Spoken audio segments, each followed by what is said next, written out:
Assalamualaikum warahmatullahi wabarakatuh. Bapak-bapak, ibu-ibu, rekan-rekan kerja PLN UPT Salatiga, insya Allah siang ini kita akan mendengarkan kajian dari Ustadz Miftahul Mahmud. Siang kali ini insya Allah beliau akan membawakan kajian dengan tema interaksi manusia dengan Al-Quran. Jika nanti ada pertanyaan dari rekan-rekan sekalian, bisa di chat via WhatsApp langsung ke saya. Insya Allah akan ditanyakan selesai kajian berlangsung. Oke, untuk mempersingkat waktu, mari kita mulai kajiannya. Silakan Ustadz untuk mulai.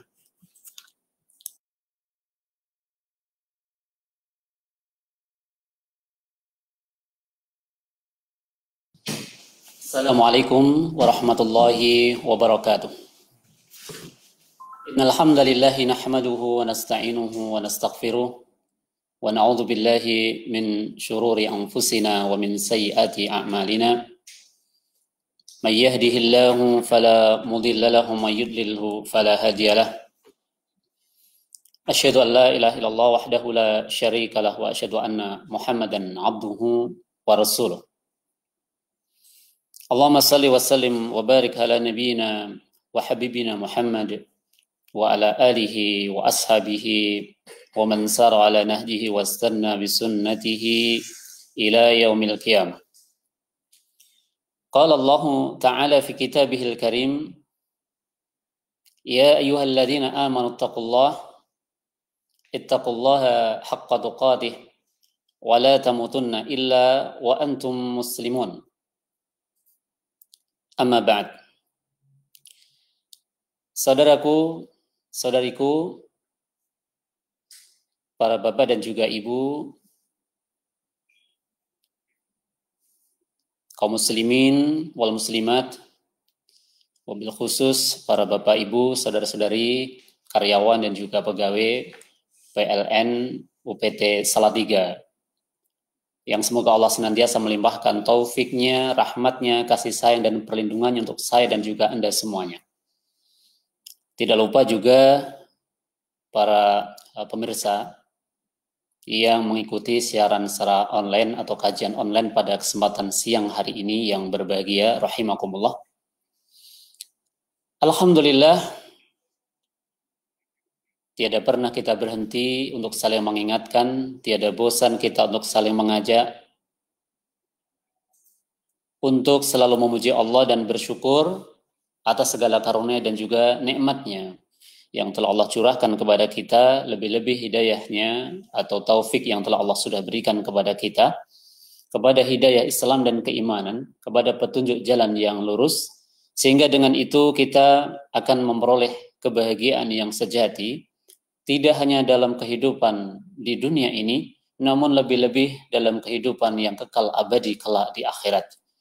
Dan kebahagiaan sejati bukan kebahagiaan yang semu, hanya bisa diraih dengan berpegang teguh kepada keimanan dan amal soleh, berpegang teguh dengan petunjuk agamanya. Karenanya dengan rasa syukur kita kepada Allah, mari kita jaga dengan baik, kita pelihara segala anugerah yang Allah sudah berikan kepada kita. Tidak lupa salawat dan salam mudah-mudahan senantiasa Allah curahkan, Allah limpahkan kepada Rasulullah Muhammad sallallahu alaihi wasallam dan juga untuk keluarganya, para sahabatnya, para tabi'in, atba'ut tabi'in, beserta setiap orang yang mengikuti petunjuk beliau dengan baik dan dengan benar. Alhamdulillah, Bapak, Ibu, saudara-saudari, kaum muslimin wal muslimat yang dimuliakan Allah Subhanahu wa taala, juga para pemirsa kajian secara online pada siang hari ini dari siaran langsung yang diselenggarakan oleh PLN UPT Salatiga. Tema kajian pada kesempatan siang hari ini, insya Allah kita akan mengangkat satu pembahasan tentang bagaimana interaksi seorang muslim terhadap kitabullah Al-Quran Al-Karim. Dan tentu pembahasan ini tepat kita bahas pada tengah bulan yang sangat mulia, yaitu bulan Ramadan, di mana Allah telah berfirman, Syahrul Ramadan alladzi unzila fihi al-Qur'an. Bulan Ramadan yang di dalamnya diturunkan Al-Quran. Maka pertanyaannya bagi kita semuanya, untuk saya juga khususnya, sudah seberapa baik interaksi dan hubungan kita terhadap kitabullah Al-Quranul Karim yang Allah turunkan untuk kita. Yang Allah dengan kitabullah Al-Quran ini akan memberikan banyak sekali kebaikan, petunjuk, rahmat, dan kasih sayang melalui kitabullah ini. Inilah satu pertanyaan yang membutuhkan jawaban, karenanya mari kita, walaupun dalam waktu yang singkat ini, kita bahas bersama. Saudaraku-saudariku rahimakumullah. Ada beberapa ayat Al-Quran yang perlu kita fahami, kita ketahui bersama berkaitan dengan kedudukan kitabullah Al-Quran atau kedudukan keagungan Al-Quranul Karim.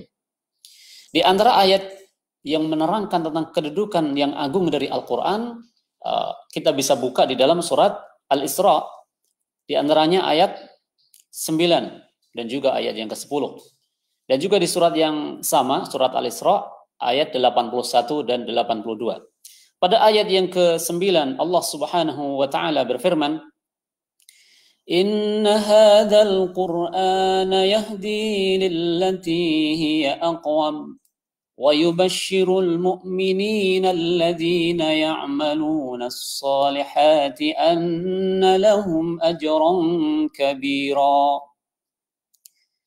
Yang artinya kurang lebih, sesungguhnya Al-Quran ini, inna hadzal Qur'an yahdi, memberikan petunjuk, lillatihi aqwam, kepada jalan yang lebih lurus.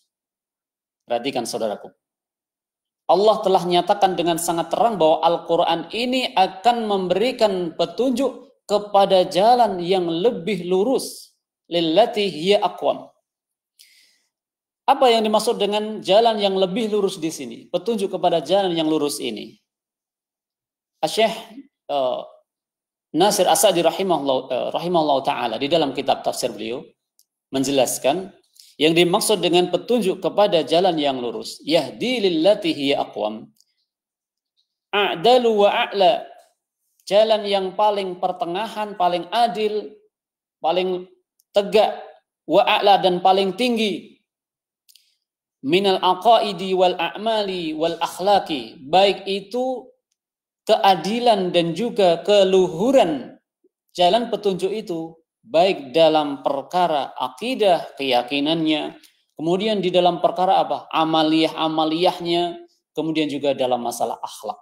Jadi jelas, siapapun yang menghendaki petunjuk jalan yang lurus dalam berkaitan dengan akidah, keyakinan, keimanan, ambil dari Al-Quran. Siapa yang menghendaki petunjuk jalan yang lurus dalam berhubungan dengan amal perbuatan, termasuk amal ibadah, ubudiyah, ambillah dari Al-Quran sebagai petunjuk. Dan barang siapa yang menghendaki akhlak yang lurus, akhlak yang paling bagus, maka ambillah dari kitabullah Al-Quranul Karim. Yahdi lillati hiya aqwam. Al-Quran itu memberi petunjuk kepada jalan yang paling lurus. Kemudian wa yubashshirul mu'minina alladhina ya'maluna as-salihat anna lahum ajran kabira. Yang kedua, saudaraku-saudariku, Bapak Ibu rahimakumullah, Al-Quran selain memberikan petunjuk kepada jalan yang paling lurus, paling adil dan pertengahan, Al-Quran, melalui Al-Quran juga Allah memberikan kabar gembira. Untuk siapa ini? Kabar gembira al-mu'minin, bagi orang-orang mukmin, orang-orang yang beriman. Apa kabar gembiranya? Alladzina ya'maluna shalihat, orang-orang yang mukmin, yang beriman tadi dan juga yang beramal soleh, annalahum ajran kabira, bahwasanya bagi mereka akan memperoleh pahala yang besar.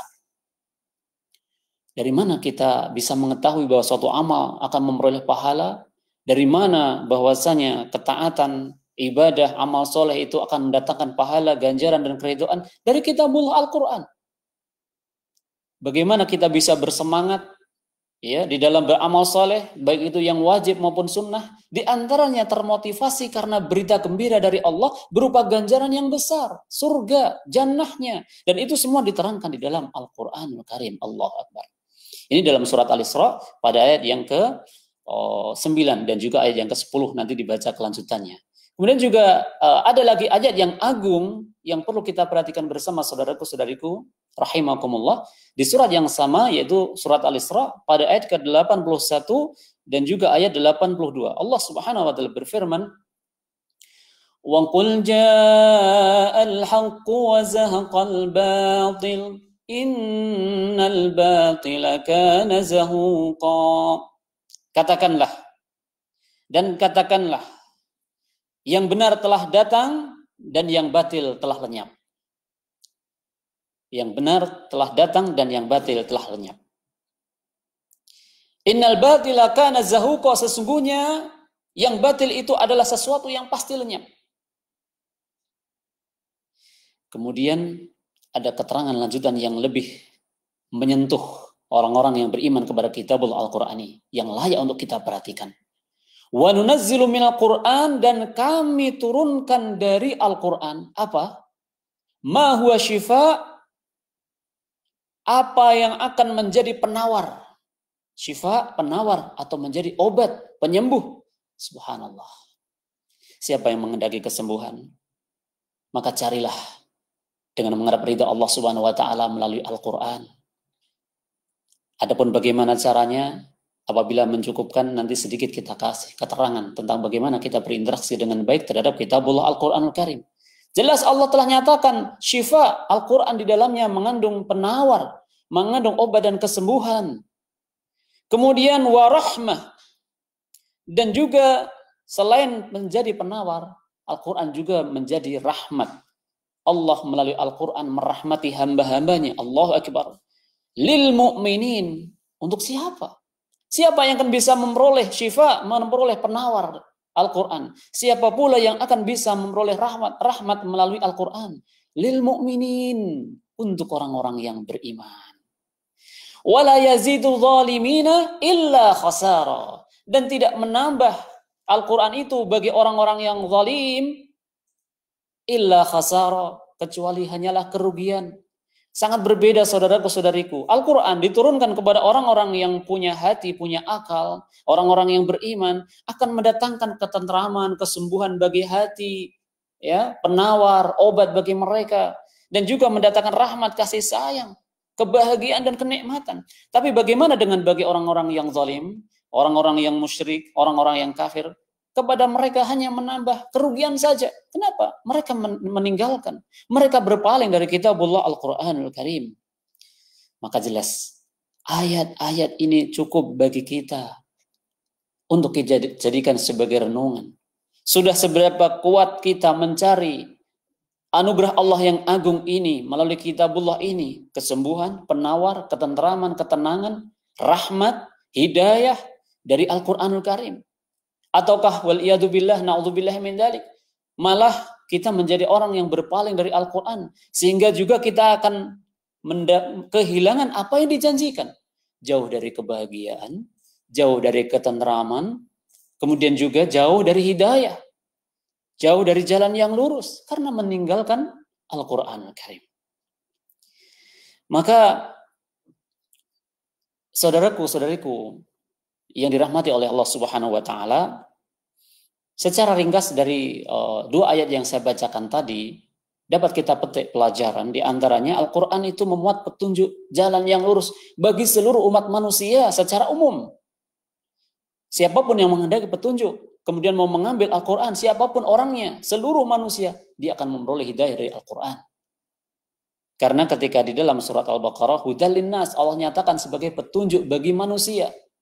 Adapun di awal Al-Baqarah, di surat Al-Isra, ya, di Al-Baqarah yang ketika Allah menurunkan Al-Quran di bulan Ramadan, Allah nyatakan hudal linnas, petunjuk bagi manusia. Dan di awal surat Al-Baqarah Allah menyatakan hudal lil muttaqin. Lebih istimewa, lebih khusus petunjuk Al-Quran itu bagi orang-orang yang bertakwa. Kemudian juga kandungan yang lain bahwa Al-Quran itu mengandung berita gembira bagi orang-orang yang beriman dan beramal soleh. Perlu dicatat dan diingat saudaraku. Tak bisa dipisahkan antara kata al-iman wal amalus salih. Al-amalus salih wal iman. Antara keimanan dan amal soleh. Amal soleh dan keimanan dua hal yang tak dapat dipisahkan. Karena sesungguhnya keimanan itu adalah sesuatu yang telah tertanam, tertancap kuat di dalam dada-dada orang-orang yang beriman. Dan adapun bukti keimanan mereka adalah apa yang nampak berupa amal yang soleh. Di sisi yang lain, tidak cukup seseorang hanya mengaku, yang penting aku percaya, yang penting aku beriman, yang penting aku yakin. Soal sholat, puasa itu mau urusan aku sama Tuhanku. Tapi hanya sebagai alasan untuk meninggalkan kewajiban, maka itu omong kosong. Karena iman itu benar-benar harus diwujudkan dengan amal soleh. Baik itu dengan ucapan lisan, ataupun dengan amal anggota badan.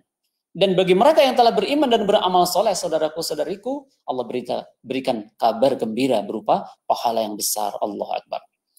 Kemudian juga di sisi yang lain, Al-Quran juga memuat mau'izah, peringatan dan pelajaran. Saudaraku-saudariku, kita sering dengar kata mau'izah hasanah. Misalnya di dalam suatu acara ya, kita dengar berikutnya, kita akan simak bersama, kita ikuti bersama mau'izah hasanah. Apa itu mau'izah hasanah? Yaitu pelajaran yang baik yang berasal dari kitabullah Al-Quran dan Sunnah. Dan dikatakan mau'izah, di sana terkandung sebuah janji sekaligus ancaman. Terkandung di sana perintah sekaligus larangan. Belum bisa dikatakan mau'izah hasanah kalau isinya cuma lawakan, guyonan, ngocok perut, bikin senep ya. Kemudian bahkan sampai yang diingat cuma lucunya dan ketawanya, tapi tidak mendapatkan pelajaran kepada hatinya. Tidak ada ilmu yang masuk ke dalam dadanya, tidak menambah rasa takut kepada Allah, maka belum menjadi mau'izah. Karena yang disebut dengan mau'izah itu adalah sebuah pelajaran dan peringatan yang isinya dua hal. Ada kalanya perintah, tapi ada kalanya juga larangan, atau sebaliknya. Ada kalanya di situ janji, ada kalanya ancaman. Dan seterusnya. Nah, inilah mau'izah. Dan di dalam Al-Quran memuat secara lengkap pelajaran yang baik tersebut. Kemudian, saudaraku, dari ayat tadi juga terkandung sebuah pelajaran bahwa kebatilan itu sesuatu yang pasti akan lenyap. Pertanyaannya kapan? Ya, katanya kebatilan itu pasti akan lenyap. Wa qul ja'al haqq wa zahaqal batil innal batila kana zahuqa. Dalam surat Al-Isra ayat 81 dan 82. Jawabannya adalah seiring dengan kebenaran yang datang.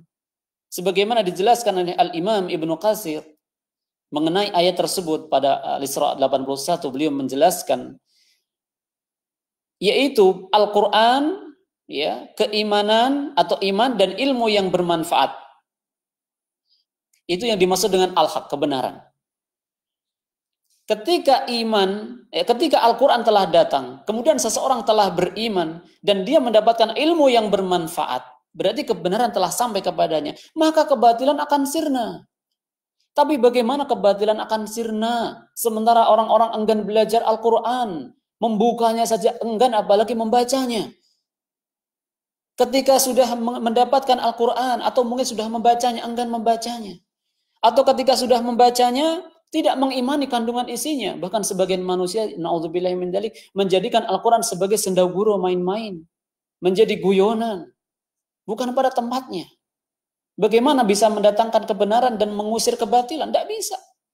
Demikian juga ketika ilmu itu telah datang. Bagaimana caranya? Nah ini. Menjadi tugas kita bersama saudaraku kaum muslimin dan muslimat. Juga para pemirsa kajian online dimanapun berada.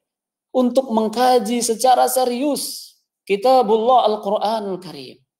Karena ini kewajiban kita dari Allah Rabbul Alamin. Dan dengan kita mendapatkan ilmu syar'i, maka kebatilan akan sirna. Apa itu? Kejahilan.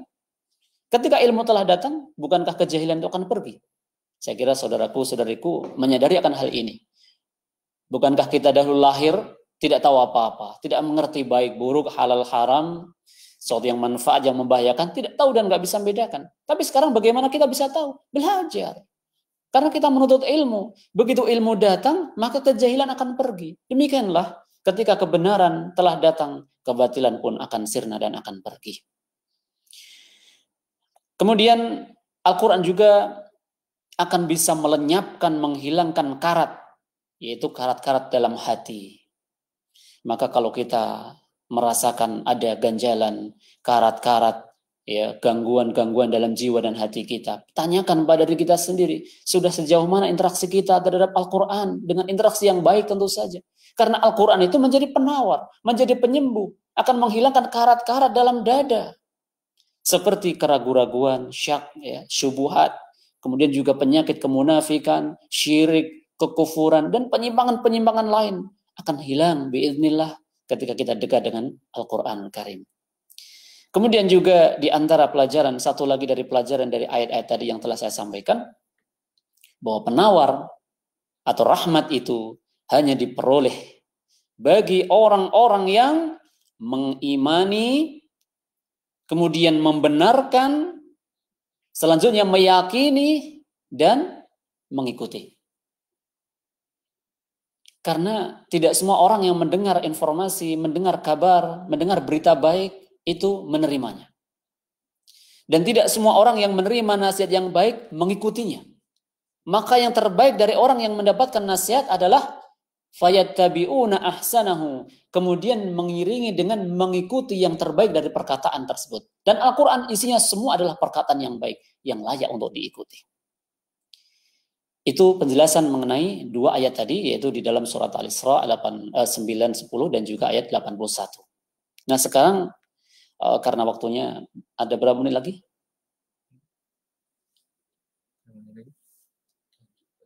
Ya, nanti dikasih kode saja apabila waktunya sudah habis. Akan saya tambah hal-hal yang penting saja mengingat waktu yang sangat berharga ini. Berikutnya adalah bagaimana gambaran ulama salaf atau para salafus soleh terdahulu, generasi terbaik terdahulu sebelum kita, cara mereka berinteraksi dengan Al-Quran. Ada banyak gambaran sesungguhnya, tetapi secara singkat saja saya berikan contoh. Di antaranya adalah apa yang dikatakan oleh Al-Hasan bin Ali radhiyallahu anhu. Beliau berkata, sesungguhnya orang-orang sebelum kalian itu melihat Al-Quran sebagai surat dari Tuhan mereka. Bayangkan, ketika kita melihat Al-Quran, membukanya, bayangkan itu adalah surat-surat agung dari Tuhanmu. Itu surat-surat yang Allah kirimkan, Allah turunkan dari Rabbmu.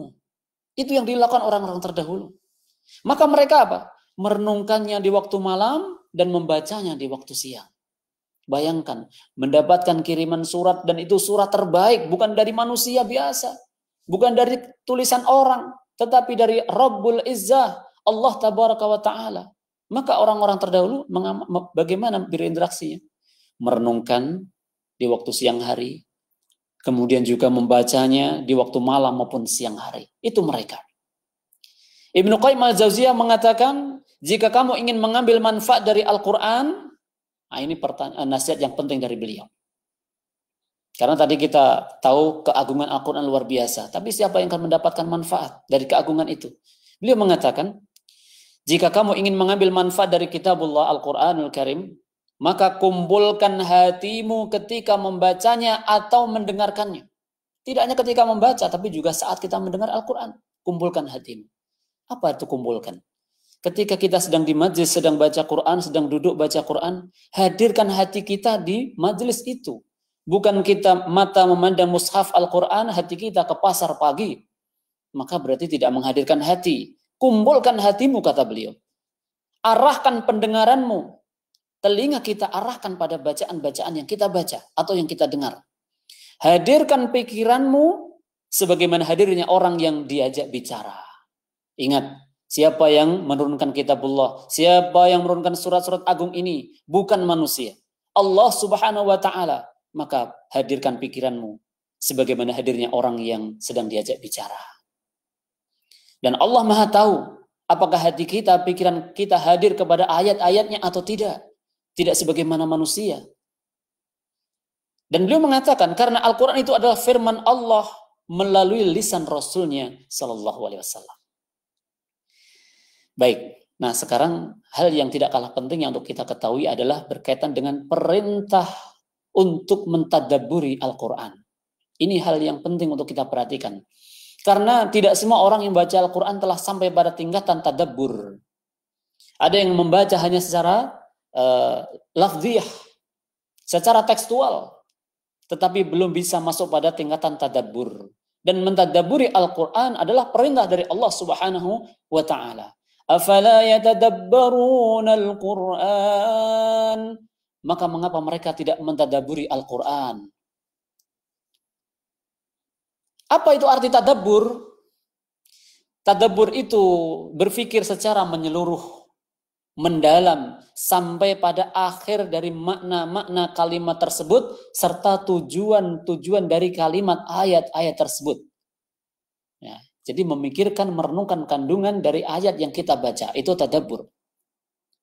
Di antara definisi yang lain, memikirkan dan memperhatikan ayat-ayat Al-Quran, berusaha untuk memahami dan kemudian mengetahui makna-maknanya serta hikmah-hikmahnya.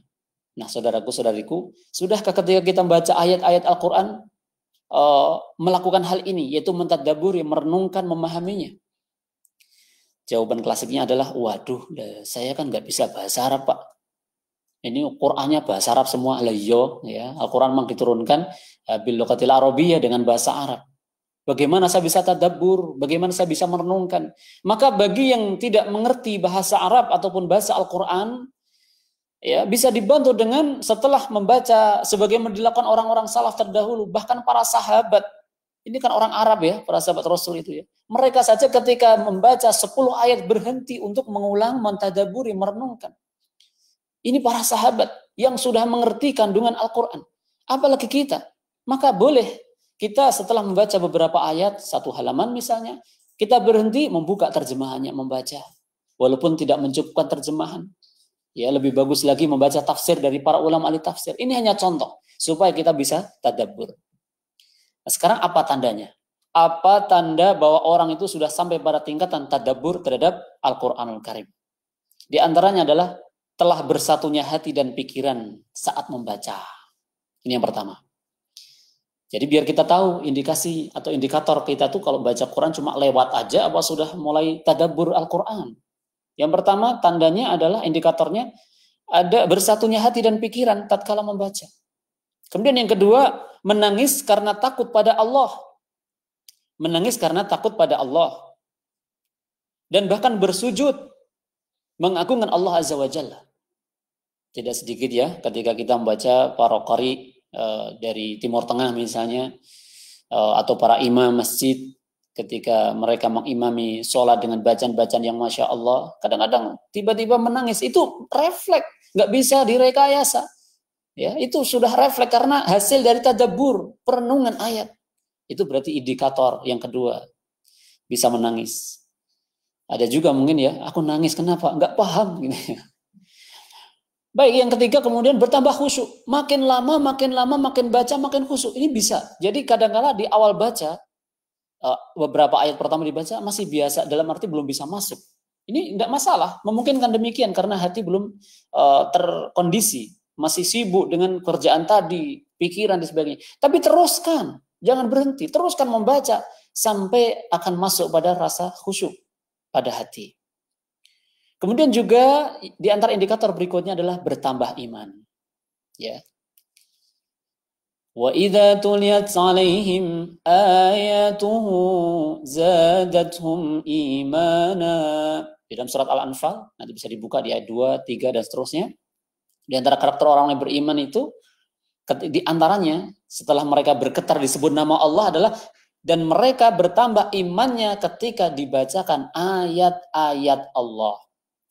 Jadi berarti sudah tadabbur, ketika dibacakan ayat bisa bergetar hatinya, bisa makin tambah imannya. Ini ciri bahwa dia sudah mulai tadabbur ayat. Kemudian juga ada refleks mengulang-ulang ayat. Biasanya ayat itu adalah ayat yang menyentuh hati biasanya. Nah, ketika sampai pada ayat tertentu kemudian refleks akan mengulang-ulang. Yang paling gampang ketika ketemu suatu doa ya. Misalnya ihdinas siratal mustaqim. Nah, terus membaca diulang-ulang sendiri. Ini refleks tiba-tiba mengulang ketika baca Rabbana zalamna anfusana wa illam taghfir lana wa tarhamna lanakunanna minal khasirin. Diulang sampai 2 kali sampai 3 kali ketika baca. Ini refleks karena di situ mengandung sebuah doa yang agung. Pengagungan kepada Allah Subhanahu wa taala. Ini berarti sudah masuk pada indikator sudah tadabbur, sudah merenungi ayat. Kemudian merasa senang dan bahagia. merasa senang dan bahagia. Ini indikator lain. Makin banyak membaca, makin diteruskan, mendalami, membaca, merenungkan ayat, makin senang, bahagia dengan Al-Quran. Maka orang-orang yang telah dekat dengan kitabul Al-Quran tidak bosan dengan Al-Quran. Bukan malah merasa bosan ya, tetapi tidak bosan. Merasa senang, merasa betah terhadap kitabul Al-Quran Al-Karim. Nah kemudian bagian yang berikutnya, hal yang layak untuk kita renungkan bersama, kita ketahui juga adalah sekarang apa kuncinya? Nah, biasanya kalau sudah masuk pada bab kunci itu terus penasaran, kunci apa? Bok kunci rezeki gitu ya. Biasanya itu sudah sering dibahas ya, tanya yang lain. Nah, kita sedang bahas bab kitabullah Al-Quran. Apa kunci agar kita bisa mentadabburi Al-Quran? Ini bukan berarti bahwa yang berbicara lebih baik daripada saudara-saudara semuanya, tapi adalah sebuah kewajiban untuk berbagi nasihat. Saya pun berharap bisa mendapatkan dan berpegang pada petunjuk ini dengan mengharap pertolongan Allah ya. Nah, kunci-kunci agar bisa tadabbur Al-Quran diantaranya adalah mencintai Al-Quran. Pertama adalah cinta dulu. Ya. Cintai Al-Quran. Ia adalah kitabullah. Allah yang turunkan kepada kita. Karena Allah cinta kepada kita. Maka cintai Al-Quranul Karim. Yang kedua kuncinya adalah memahami tujuan membaca Quran. Anda baca Quran untuk apa? Apa biar dikira, rajin banget ya dia baca Quran. Kemana-mana pegang mushaf gitu ya. Suaranya bagus banget. Itu yang dicari, maka sia-sia. Pahami dulu, tempatkan dulu, luruskan dulu niat tujuan baca Quran. Supaya nanti kita tidak kehilangan manfaat dari kitabullah Al-Quran tadi. Itu kunci yang kedua, yaitu tempatkan dan juga pahami tujuan membaca Quran. Yang ketiga, manfaatkan ketika sholat untuk memperbanyak baca Al-Quran. Artinya apa? Ketika sholat, baca Quran ayat-ayat yang panjang. Lawang apalnya aja kulhu. Suruh baca yang panjang. Ya maksudnya tambahlah bacaan-bacaan yang lain. Dan ini sudah dijelaskan oleh para ahli, para ulama ya. Misalnya di bulan Ramadan, boleh nggak baca Quran sambil memandang mushaf Al-Quran? Boleh. Nah ini bisa apalagi sekarang lagi banyak sholat di rumah ya. Sholat tarawihnya di rumah. Yang bapak-bapak, emas-emas sudah bekerja jadi imam. Biasanya nggak pernah jadi imam. Sekarang jadi imam, dia ditunjuk oleh keluarganya. Baca Quran boleh pegang mushaf atau beli mushaf yang besar taruh di meja di depan ya. Ditegakkan di depan tempat sholat yang kira-kira terbaca ayatnya. Baca 1 rakaat 1 halaman misalnya. Boleh. Sehingga akan lebih merenungkan bisa menambah kekhusyuan dan tambah cintanya kepada kitabullah, merasakan kenikmatan tersendiri dengan Al-Quran. Itu kunci yang ketiga, dibaca dalam sholat. Termasuk yang sudah dihafal ayatnya, baca dalam sholat, jangan kulhu terus. Ya. Walaupun boleh sih, ngapain cuma itu ya. Kemudian, ya, yang berikutnya, membaca pada waktu malam. Beda, baca siang dan malam. Beda waktunya. Pahalanya sih sama ya, tapi suasana hati berbeda. Maka luangkan waktu di malam hari, entah sebelum tidur, syukur sepertiga malam terakhir, buka mushaf Al-Quran, baca. Renungkan waktu-waktu seperti itu. Kemudian ya, kunci yang kelima, ulang-ulang terus membaca Al-Quran. Syukur bisa menghatamkan secara berulang-ulang. Lebih-lebih Ramadan seperti ini. Baca Al-Quran berulang-ulang. Khatamkan sebanyak mungkin. Walah, khatam sebanyak mungkin gimana? Sekali aja sudah engos-engosan gitu ya. Nggak apa-apa. Tapi artinya sudah mengulang-ulang membaca terus kan? Ya setidaknya berusaha. Ya kalau mampu sebulan 3 kali bagus, kurang dari itu ya silahkan, tidak apa-apa. Lebih dari itu Masya Allah gitu. Kemudian membaca dengan hafalan. Membaca dengan hafalan ini juga akan lebih membantu untuk merenungkan ayat. Karena fokusnya ketika sudah benar-benar hafal di luar kepala, di dalam kepala yang betul ya. Nanti salah lagi ya. Kalau di luar kepala udah nggak hafal. Kalau udah hafalannya bagus, mungkin kuat, maka hati sudah fokus pada merenungkan kandungan ayat itu. Nggak lagi mikir bacaannya a, i, u, ba, bibu gitu, bingung gitu. Atau masih gradul. Tapi nggak apa-apa. Jangan putus asa ketika mungkin bacanya merasa masih kurang lancar. Tidak masalah. Allah sempurnakan pahala ya Anda semuanya. Kemudian mengaitkan lafaz-lafaz dengan makna. Kuncinya yang berikutnya agar bisa mentadaburi, merenungkan ayat, kaitkan antara lafaz tekstual maksudnya dengan maknanya. Maka tadi dibantu dengan tarjamah, boleh. Supaya kita tahu ayat ini, surat ini tadi isinya apa sih? Yang barusan saya baca 2 halaman tadi isinya apa aja, baca. Ini membantu menjadikan kita merenungkan ayat. Kemudian kunci yang berikutnya adalah membaca dengan tartil. Allah berfirman di dalam surat Al-Qalam, warattilil Qur'ana tartila. Ya, maafan, surat Al-Muzammil, warattilil Qur'ana tartila. Dan bacalah Al-Qur'an secara tartil. Apa itu tartil? Perlahan-lahan dan sesuai dengan kaidah tajwid. Sesuai dengan kaidah tajwid. Jadi bukan hanya kebut-kebutan, cepet-cepetan khatam saja, ya, tetapi baca dengan benar kaidah tajwidnya, perlahan-lahan. Perlahan itu bukan alon dalam arti nggak keras ya, tetapi nggak cepet-cepetan. Itu tartil. Ya. Yang paling utama disebut tartil itu ya sesuai dengan kaidah tajwid, dengan bacaan yang bagus. Kemudian kunci yang terakhir, yang ke-9, yaitu membaca dengan dikeraskan. Bukan suara lirih atau hanya umi-umi aja gitu ya. Bacalah yang keras, jahar, yang jelas maksudnya. Jadi bersuara, baca Quran itu yang bersuara. Karena Al-Quran membaca Quran kan dituntut dengan tajwid tadi ya.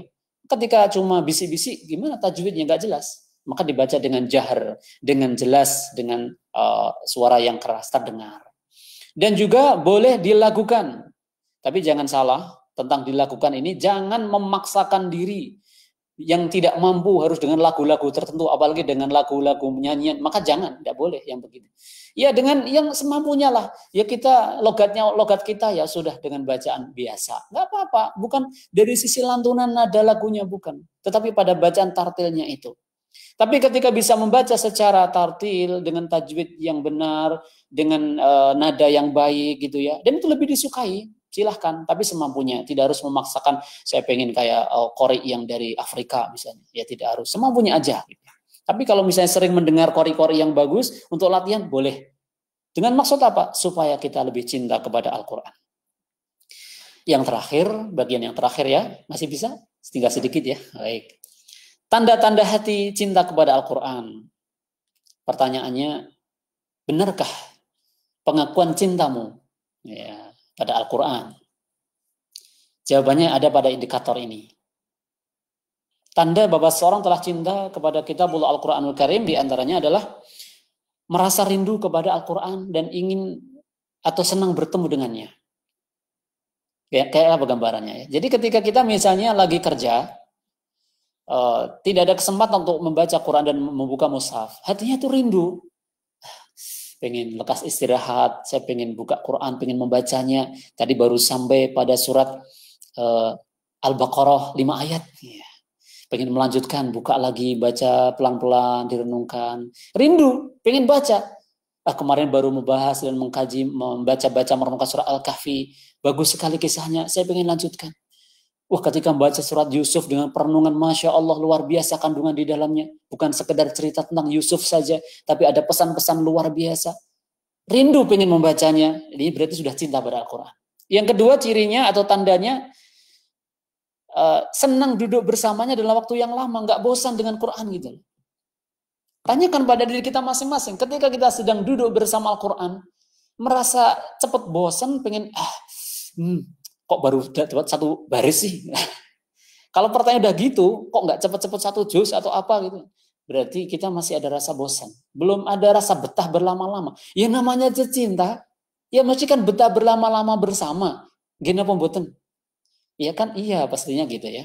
Demikianlah dengan Al-Quran. Ketika orang telah cinta kepada Al-Quran, senang berlama-lama bermajelis duduk bersama Al-Quran. Di antara tanda yang ketiga dari 4 tanda cinta kepada Al-Quran adalah banyak bermusyawarah dengannya. Artinya banyak bermusyawarah dengan Al-Quran. Ketika mendapati satu problematika, permasalahan, maka cari solusi dari kitabullah, Al-Quran. Maksudnya jawaban permasalahan itu dari hukum-hukum Al-Quranul Karim. Termasuk juga secara langsung dengan membaca Quran. Supaya Al-Quran memberikan ketenteraman dan ketenangan. Percaya penuh dengan bimbingan-bimbingannya. Ketika buka Al-Quran, maka percaya dengan bimbingan petuah dari kitab Al-Quran tersebut. Kemudian kembali kepada Al-Quran ketika terjadi masalah. Ya. Baik dalam masalah kehidupan, perkara-perkara masalah yang kecil sampai hal-hal yang besar. Maka berusaha untuk bermusyawarah dengan Al-Quran. Selalu ingin bagaimana petunjuk Al-Quran dan tentu saja berkaitan dengan Quran tidak lepas dari sunnah juga. Petunjuk Islam mengenai hal ini. Ingin tahu tentangnya. Maka ini berarti sudah cinta kepada Al-Quran. Dan tanda yang terakhir, orang yang telah cinta kepada Al-Quran, bukti cinta terhadap sesuatu adalah mentaatinya. Ketika seseorang telah mengaku cinta kepada kitabullah Al-Quran, maka dia akan patuh, akan tunduk, baik itu berkaitan dengan perintah-perintah di dalamnya maupun larangan-larangan yang berasal dari Al-Quran. Inilah di antara tanda-tanda kecintaan seseorang kepada kitabullah Al-Quranul Karim. Nah, saudaraku-saudariku yang dimuliakan Allah Subhanahu wa taala, demikianlah materi singkat yang dapat saya sampaikan pada kesempatan siang yang berbahagia ini di bulan yang penuh berkah dan kemuliaan ini, bulan Ramadan 1441 Hijriah. Semoga dari pembahasan ini Allah limpahkan kepada saya dan juga Anda semuanya, Bapak Ibu, saudara-saudari, mobil khusus para pegawai dan juga karyawan PLN UPT Salatiga, karunia dan rahmatnya, kasih sayangnya, penjagaan dan juga perlindungannya diberikan juga untuk seluruh keluarga di rumah. Tidak lupa juga para pemirsa kajian online dimanapun berada. Ada khilaf dan kesalahan dari saya pribadi, jika ada kebaikan dan kebenaran, maka itu semata-mata taufik dan juga petunjuk dari Allah Subhanahu wa taala. Khilaf kesalahan saya mohon maaf, dan manfaat kita harapkan dari Allah tabaraka wa ta'ala. Wa sallallahu ala Muhammadin wa ala alihi wa sahbihi wasallam wa akhiru da'wana anil hamdulillahi rabbil alamin. Assalamualaikum warahmatullahi wabarakatuh. Waalaikumsalam warahmatullahi wabarakatuh. Alhamdulillah telah sama-sama kita dengarkan kajian terkait Al-Quran dari Ustadz Miftahul Mahmud. Ustadz, sudah ada beberapa pertanyaan masuk nih lewat japri ke saya. Jangan sulit-sulit ya. Kita langsung aja Ustadz ke pertanyaan pertama. Ustadz izin bertanya, bagaimana cara supaya betah baca Al-Quran? Mungkin itu dulu. Iya. Pertanyaan yang Masya Allah bagus, dan ini juga mudah-mudahan bermanfaat saya sendiri. Bagaimana agar kita itu tambah betah untuk bersama Al-Quran dan juga membacanya. Tadi telah saya paparkan tentang kunci-kunci agar kita bisa mentadaburi Al-Quran. Ini kita bisa terapkan, kita bisa lakukan, sehingga kita nanti akan lebih betah membaca Quran. Tetapi ketika kita tidak mengamalkan petunjuk mentadaburi Al-Quran ini, maka kita juga akan sulit untuk betah bersama Quran, juga bahkan sulit untuk bisa mencapai pada tingkatan mencintai Al-Quran. Lihatlah mereka, para hufad, ya, para hafid, para penghafal Al-Quran. Mereka begitu cintanya kepada Al-Quran, sampai tiada hari, tiada waktu tanpa membaca Al-Quran. Dimanapun bersama Al-Quran, refleks setiap saat dia melafalkan, mengulang-ulang ayat ini sudah sangat cinta, senang dengan Al-Quran. Bahkan dimanapun berada itu teringat ingin melanjutkan ayat yang selanjutnya yang tadi belum dihafal. Ini karena udah cinta. Kenapa begitu? Melalui proses yang panjang, diantaranya memahami kunci-kunci mentadaburi Al-Quran tadi, ya. Di antaranya ya tadi bangun rasa cinta terhadap Al-Quran. Secara ringkas saja coba diingat kembali ya, agar kita lebih cinta dan lebih betah membaca Quran. Kemudian pasang tujuan yang benar saat Anda baca Quran. Termasuk jangan hanya kejar target hatam, tapi niatnya keliru. Contoh begini, maaf ya tidak menyinggung, tapi hanya nyentil. Saya teman-teman targetkan Ramadan ini khatam 3 kali. Besok kalau udah selesai khatam ketiga, tak lapor ke teman-teman ya. Ngebut ya baru baca, bacanya semangat siang, sore, malam baca berulang-ulang. Tapi ada bisikan dalam dada, wah saya ingin laporan ke teman-teman, malu dong saya nggak khatam 3 kali, wong saya udah bilang ke teman-teman saya harus khatam 3 kali. Nah maka motivasinya udah keliru dulu. Maka nanti justru menjadi terbebani dengan amal, dan itu tidak bagus. Islam itu di dalam beramal pembiasaan, kemudian melatih jiwa, membiasakan amal yang soleh itu, tidak membebani dengan amal-amal yang berat terlebih dahulu, melatih cinta terlebih dahulu. Itu kaidah-kaidah yang bagus di dalam mengamalkan suatu amalan, ya, terutama amalan-amalan sunnah. Kemudian juga membaca, pilih waktu-waktu yang memang tenang seperti di waktu malam. Ketika di sela-sela kerja, di waktu istirahat, ya bagaimana bisa betah berlama-lama, baru baca udah dipanggil gitu ya, ini loh lemburannya aja belum disentuh udah pegang mushaf aja gitu ya, jadi malah nggak enak gitu kan. Ya cari waktu yang bagus dan tenang, nggak buru-buru. Bagi Anda yang mungkin punya anak kecil gitu ya, kira-kira anaknya sudah bobok gitu ya, jadi tidak minta gendong, baru pegang mushaf minta gendong lagi ya, sehingga nggak bisa betah lama. Kemudian juga mengulang-ulang ayat, ulang-ulang. Dan hal yang bagus untuk membantu kita makin betah baca Quran, ini sebagai dorongan dan motivasi saja, usahakan menghafalkan ayat. Insya Allah jika Anda menghafalkan suatu ayat Al-Quran, satu surat-surat tertentu, dan ditambah dengan surat-surat yang makin banyak lagi, Anda nanti akan betah dan senang bersama Quran. Eman-eman melewatkan membaca Quran. Buktikan saja ya. Dan memang ini membutuhkan keistiqomahan. Kadang-kala ya saya rasakan sendiri, kadang-kadang semangat ya, tapi kadang-kadang kok hilang semangatnya. Itu manusiawi. Tapi jangan turuti kebiasaan malas. Kemudian akhirnya kita makin jauh dari Al-Qur'anul Karim. Kemudian tadi kaitkan antara lafaz-lafaz dengan maknanya. Ya, supaya kita makin penasaran dan penasaran lagi. Jangan sampai kita, sebagian orang ketika cinta dengan buku cerita ya, saya nggak sebutkan nama buku cerita apa aja deh, karangan siapapun. Dapat satu bab gitu penasaran, aduh bab berikutnya kayak apa ya ceritanya ya, gimana ya. Jangan sampai ketika terhadap Al-Quran nggak penasaran sama sekali. Padahal di dalam Al-Quran mengandung hidayah Allah, petunjuknya, rahmatnya, pahala yang besar, mengandung penawar bagi hati dan seterusnya. Maka kita harus lebih penasaran lagi untuk mengetahui kandungan isi surat-surat berikutnya dan mengulang-ulangnya lagi. Itu ya, kurang lebihnya seperti itu. Wallahu a'lam bishawab. Alhamdulillah. Oke Ustaz, kita lanjut ke pertanyaan berikutnya.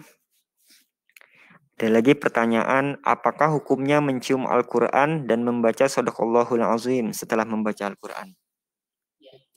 Wallahu ta'ala alam, saya belum pernah mendengar petunjuk sunnahnya dari mencium mushaf Al-Quran, ya, termasuk juga membaca Shadaqallahul Azim. Yang saya dengar dan saya ketahui, ketika kita selesai dari suatu majelis, baik itu majelis sholat, majelis membaca tilawah Al-Quran, maka membaca kafaratul majelis. Ya, itu yang saya ketahui. Adapun membaca bacaan-bacaan lain selain dari doa kafaratul majelis, subhanakallahumma dan seterusnya itu, maka saya tidak tahu. Ya, coba tanyakan dari para ulama, para ahli ilmu tentang dalilnya. Jadi jangan tanya boleh apa tidak, tapi adakah petunjuk dan dalilnya, tanyakan kepada ulama yang lain. Jika dapatkan dalil dari kebiasaan Rasulullah ketika habis baca Quran, baca ini, oh dulu Abu Bakar, Umar, Utsman, Ali, kemudian para sahabat yang lain, Ibnu Abbas, kemudian juga Abu Hurairah dan sebagainya ketika selesai membaca Quran, dan mereka semua kan ahli Al-Quran, dan mereka selesai membaca bacaan ini, kita ikuti. Adapun ketika tidak, maka kita pun tidak. Jadi simpel kita di dalam mengamalkan suatu amalan. Wallahu a'lam. Alhamdulillahirrahmanirrahim. Masih ada beberapa pertanyaan lagi. Ada pertanyaan ketiga, membaca Al-Quran sekedar membaca dengan memahami isinya, apakah berbeda tingkat pahalanya? Wallahu a'lam bishawab. Keistimewaan Al-Quran, tatkala kita membaca Al-Quran secara lafziyah atau tekstual, artinya membaca secara ayat saja, secara teks, kita tidak tahu kandungannya, belum tahu isinya, belum bisa merenungkannya, karena belas gak ngerti tadi ya. Jelas sudah dapat pahala, sebagaimana sabda Nabi sallallahu alaihi wasallam tentang keutamaan membaca Al-Qur'an, bahwa membaca Al-Qur'an itu satu huruf saja diberikan berapa pahala? 10 pahala, 10 keutamaan. Itu satu huruf. Jadi keutamaan atau pahala, keuntungan baca Quran itu per karakter, per huruf Al-Qur'an. Alif satu huruf, lam satu huruf, mim satu huruf. Berarti baca alif, lam, mim sudah dapat 30 pahala, 30 kebaikan. Bismillahirrahmanirrahim. Sudah dapat 190 pahala kebaikan. Baru bismillah. Karena hurufnya 19. Masya Allah. Bayangkan kalau kita baca banyak dari ayat Al-Quran.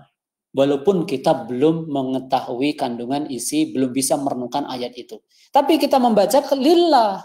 Niatnya tadi, makanya penting niatnya. Baca karena Allah. Ta'abud lillah. Niat ibadah karena Allah. Maka sudah dapat ganjaran.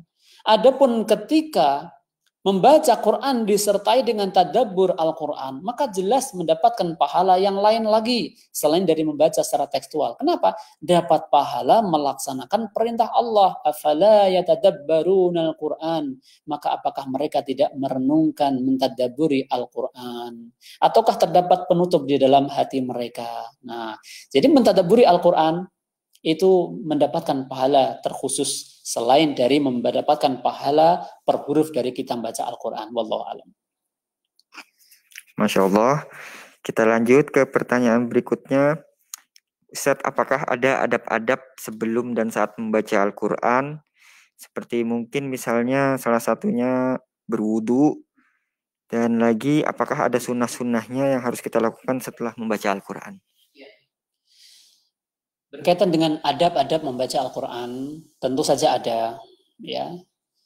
Karena kita sedang berinteraksi dengan kalamullah Al-Quranul Karim, maka sudah selayaknya kita menempatkan diri kita dengan sebaik-baiknya ketika kita sedang berinteraksi dengan apa yang Allah turunkan kepada kita, surat-surat dari Allah Subhanahu wa taala. Ibaratnya Allah mengajak bicara kepada kita dengan ayat-ayat tersebut. Allah memerintahkan kita, Allah melarang kita di hadapan kita, yaitu melalui ayat-ayat tersebut. Maka sudah selayaknya kita mempersiapkan diri dengan adab-adab. Di antaranya sebagaimana penanya menyebutkan berwudu, ya bagus. Tentu saja berwudu adalah adab ketika kita akan membaca Al-Quran, yaitu membaca Quran dalam keadaan suci. Dan ini pendapat mayoritas yang dari kalangan ulama adalah membaca Quran itu dalam keadaan kondisi suci. Kemudian juga membaca Al-Quran dalam keadaan tidak di tempat keramaian, ya, supaya hati tidak berpaling dari Al-Quran. Makanya tadi cari tempat yang khusus, memang di situ adalah tempat untuk baca Quran, tempat belajar, tempat sholat dan sebagainya, sehingga kita memang memuliakan Quran di situ. Bukan dibaca di pasar keramaian sambil jalan, sambil ini, maka kurang memuliakan Al-Quran. Walaupun tidak dilarang, memang tidak dilarang, karena memang dimanapun baca Quran boleh, asal bukan di tempat terlarang, bukan di kamar mandi, bukan di toilet, bukan di WC. Tetapi menempatkan pada tempat yang tepat, menghindari fitnah, kemudian juga tidak memancing hal-hal yang tidak diinginkan ketika kita sedang baca Quran di tempat keramaian, maka jelas itu diutamakan. Termasuk juga ketika kita membaca Quran mengikuti kaidah-kaidah yang sudah kita sebutkan, itu berarti kita membaca Al-Quran dengan adab. Dan yang telah dijelaskan oleh para ulama juga, membaca Quran hendaknya juga walaupun di rumah ya tutup aurat. Jangan enggak ada yang lihat sambil maaf ya setengah telanjang atau apa, ya tentu saja kurang beretika.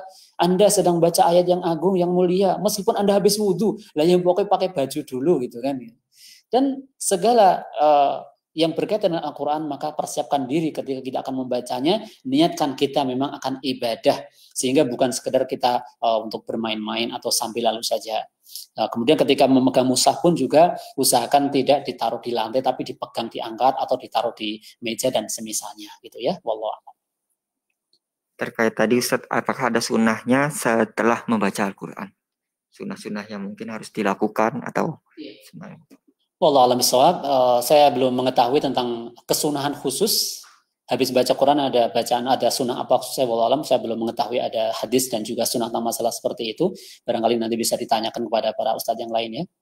Ya, kecuali satu hal yang tadi saya sampaikan, bahwa ketika kita telah selesai dari suatu majelis, maka Rasulullah menganjurkan, mensunahkan, memerintahkan kepada kita untuk menutupnya dengan kafaratul majelis. Baik itu kita selesai dari duduk berzikir, majelis ilmu, duduk untuk sholat, untuk membaca Quran, maka menutupnya selesai dengan membaca doa kafaratul majelis. Subhanakallahumma bihamdika asyhadu an la ilaha illa anta astaghfiruka wa atubu ilaik. Dan itu tadi ya, wallahu alam. Masih ada 3 pertanyaan lagi, Ustaz. Bagaimanakah cara kita memelihara Al-Quran yang sudah rusak? Mungkin ini maksudnya mushaf Al-Quran yang sudah rusak. Apakah menyimpannya saja atau dengan membakarnya? Dan apakah memang untuk memegang mushaf Al-Quran kita harus dalam keadaan berwudu atau suci atau bagaimana?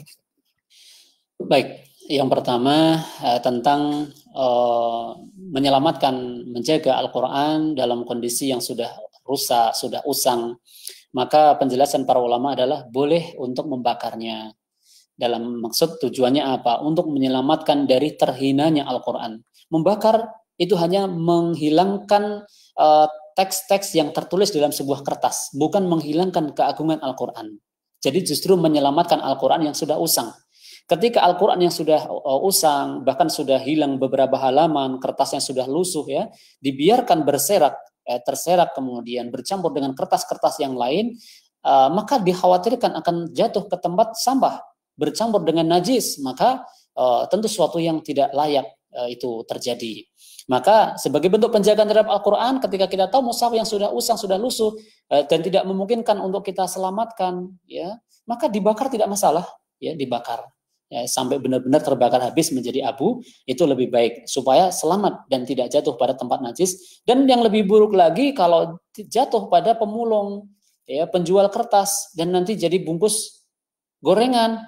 Bagi orang-orang yang tidak mengetahui Al-Quran, jadi bungkus gorengan, jadi bungkus bakmi dan sebagainya. Wah, ini bisa menyia-nyiakan dan menghinakan kitabullah Al-Quranul Karim. Maka jika ada 1 lembar, 2 lembar, atau bahkan kitab tebal tapi sudah hilang beberapa lembar yang sudah usang, boleh dibakar, ya, untuk menyelamatkan. Adapun yang kedua tentang bagaimana, apakah kita memang yang bagus membaca Quran dalam memegang mushaf dalam kondisi suci, maka demikianlah pendapat para ulama. Ya, yang paling kuat adalah memegang mushaf Al-Quran dalam kondisi suci. Ya, berdasarkan firman Allah Subhanahu wa taala di dalam surah Al-Waqiah, la yamassuhu illal mutahharun. Berdasarkan ayat ini bahwa tidak menyentuhnya kecuali orang-orang yang suci. Ini salah satu pendapat ulama atau penjelasan ulama mengenai ayat ini adalah tidak menyentuh memegang mushaf Al-Quran kecuali orang-orang yang suci. Meskipun ada tafsir dan penjelasan lain dari maksud ini. Wallahu a'lam.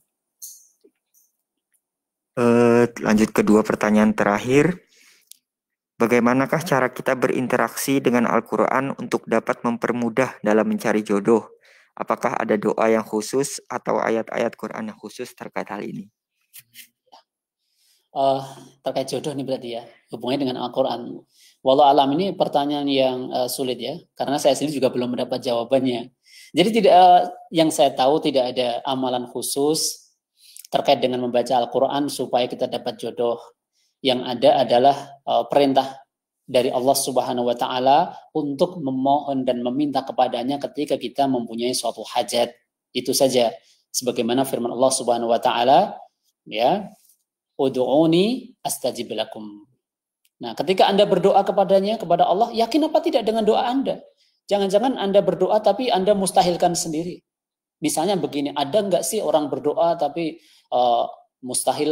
dimustahilkan sendiri, diragukan maksudnya gitu loh. Ya, percuma aja saya minta jodoh sekarang, paling-paling jodoh saya juga masih jauh. Lah ini minta-minta sendiri tapi diragukan sendiri, ini nggak boleh.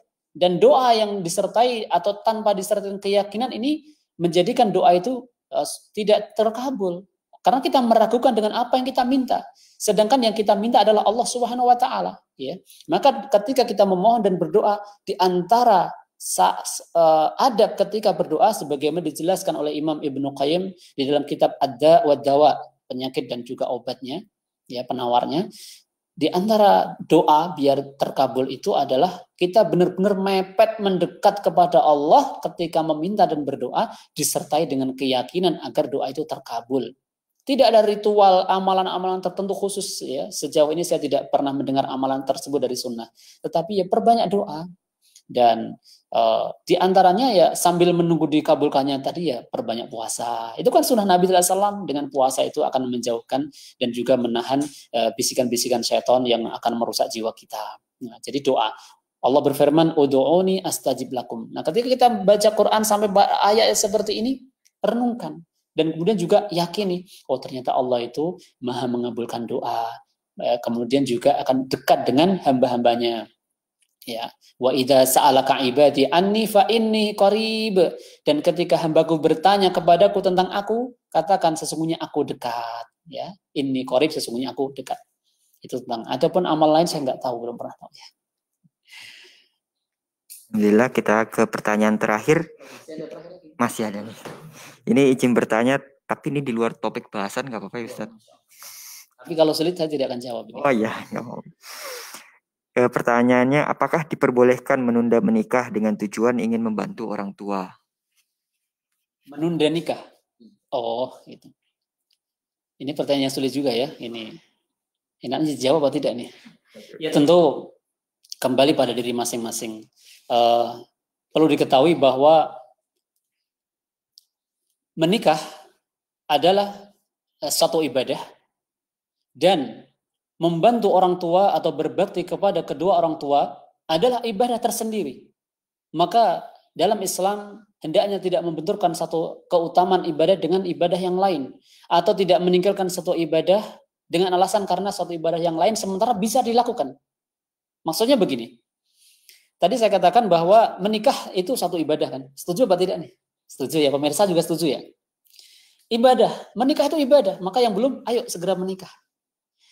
Nah, sementara berbakti membantu orang tua itu adalah ibadah yang lain atau ibadah tersendiri. Dua-duanya ibadah dan layak untuk diperjuangkan. Artinya apa? Jalan terbaik jika Anda telah mampu, jangan menunda nikah. Menikahlah dan tetap membantu orang tua. Menikahlah dan tetap membantu orang tua. Justru di situ akan banyak pahala dan banyak keutamaan. Dalam kondisi sudah disempurnakan separuh agamanya dalam kondisi menikah, plus dia bisa berbakti kepada orang tuanya. Ingat ya, saudaraku, saudariku, Bapak Ibu yang dirahmati Allah, menikah dan berkeluarga bukan penghalang untuk berbuat baik kepada kedua orang tua. Tentu dengan jalan yang baik, masing-masing dimusyawarahkan, berganti jatah waktunya untuk saling mengunjungi, kemudian berkunjung ke kedua orang tuanya, mungkin kedua orang tua suami, kemudian di waktu lain kedua orang tua istri, silahkan. Kemudian juga membantu kebutuhan mereka yang memang dibutuhkan, silahkan itu dilakukan dan dikerjakan. Artinya jangan sampai itu hanya menjadi sebuah alasan tapi padune jane cek wedi. Nah itu jangan sampai gitu ya. Maksudnya begini, kalau memang menikah sudah bisa dilakukan dan itu sama sekali tidak menghalangi untuk berbuat baik orang tua, jelas pilihannya adalah tetap segera menikah, kemudian tetap berbuat baik kepada kedua orang tua.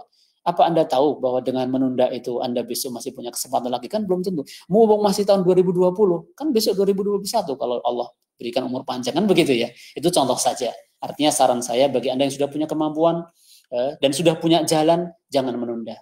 Apalagi sudah jelas punya calon gitu ya. Oh, sampai ada yang bertahun-tahun calon melulu. Ini jangan, ayo segera nikah gitu ya. Supaya kebahagiaannya bertambah, ibadahnya lebih disempurnakan. Wallahu ta'ala a'lam. Ya, demikian sekaligus saya tutup untuk saya sendiri ya.